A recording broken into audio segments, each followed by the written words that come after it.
Okay, so could you give us an insight into some of the aims of Illuminating York and how you think the public has responded to it? Well, Illuminating York is a real chance to show off York in a completely different world, or completely different light, I suppose, to use the kind of phrase. It's been going 5 years now.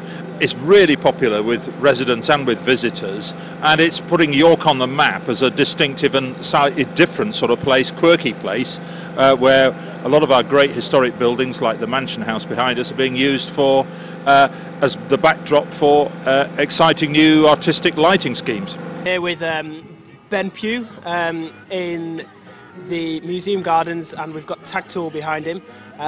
What's your role in Illuminating York this year, Ben? I'm the project manager for the festival. I've actually been involved in Illuminating York since it started out 5-6 years ago, working on various different installations. But now, over the last couple of years, my role has been to have a sort of an overview across the whole of the festival, make sure all the local support is provided for the artists that are visiting. What do you think's been particularly exciting about the 2009 Illuminating York Festival? I think one of the things that's really special about this year is that we're taking a different approach to how we're finding sites for things. Historically, the last few years we've had big, bold canvases, iconic buildings. We've had the Minster, we've had the museum, the ruins. You know, these sorts of sites are very obvious, high-profile, big canvases. What we're doing this year is finding little spots that the public don't necessarily know about. Even as a York resident, you say the Multangular Tower, most people wouldn't have noticed this site historically. You don't normally go into King's Manor, so what we're doing is we're finding ways of drawing attention to the bits of York which are a bit special, a bit unique, and that's the beauty of a festival like this, is it gives people the opportunity to see things they wouldn't normally see. Good evening, we've hit the jackpot here and I've just stumbled across the Lord Mayor of York. Could you please give us some of your thoughts on this artwork? I just think it's a great idea. I think the whole project of Illuminating York is fantastic, and this is just wonderful, and it's amazing how colours can be projected onto the walls in such a bright and apparently easy fashion. Is amazing. How did you find out about Tactile, which is this technology that's projecting the light on the Guildhall, and what sort of thoughts have you got about it? I first heard about it on the news, Look North, that you were doing a little sequence on it being like this month, I think you're doing it all around in York, promoting York, and it was the first time I've seen it being done projected on buildings, and it just looks really good. It's instead of just having paintings in museums and things, it's bringing it to those that wouldn't go into museums. You're bringing a bit of new technology into the art world, which is good.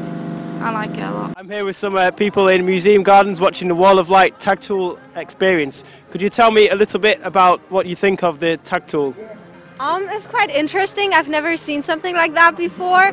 So it's really interesting to see that, especially like something that new and modern on such a old building. So how are you finding Tactile then? Is this the Tactile? Well, last year it was all like historical stuff, so I was expecting that, and then it came, and then it started, and I just thought they were piddling around, like, you know, on paint or something, but it actually looks pretty damn good. Yeah. I'm here with a mother of one of the young people who's been using Tactile. Mary, could you please tell us about how you found your son using Tactile? Well, it was really exciting because when he was a little boy, they told me he'd never walk and he'd never talk, and there he was with his own music, doing a beautiful picture up on the wall. So I cried. Alright, so we're at the end of Upfaders and we're here in Museum Gardens. I'm with Dan, who's the DJ, and I'm here with Paul, who's the youth worker and also DJ for the project. Yeah. So they're going to tell us a little bit about how they found this evening. Right, well yeah, like I say, we're in the Museum Gardens, lovely evening. And yeah, basically it's sort of exceeded I didn't really have any expectations, I didn't really know what was going to be happening, but yeah, just set the gear up, the guys doing the visuals did their thing, and then our guys from Upfaders sort of did all the DJing, and it was good, big crowd and a load of people just sort of dipping in on the mic, sort of doing their thing. Yeah, good night, only an hour, so worked out at about 10 minutes a piece, I think, which is short set by, well, it's like DMC length, isn't it? But yeah, all went well. It was good for the good for the young people to sort of have a performance. We've got some people dancing here at the end of Upfaders in Museum Gardens. I'm here with some of the guys who've been like rocking the decks and on the mic and MCing all night, and they've been like talking quicker than I can, so that's pretty impressive. So what are you going to take the experience and do in the future?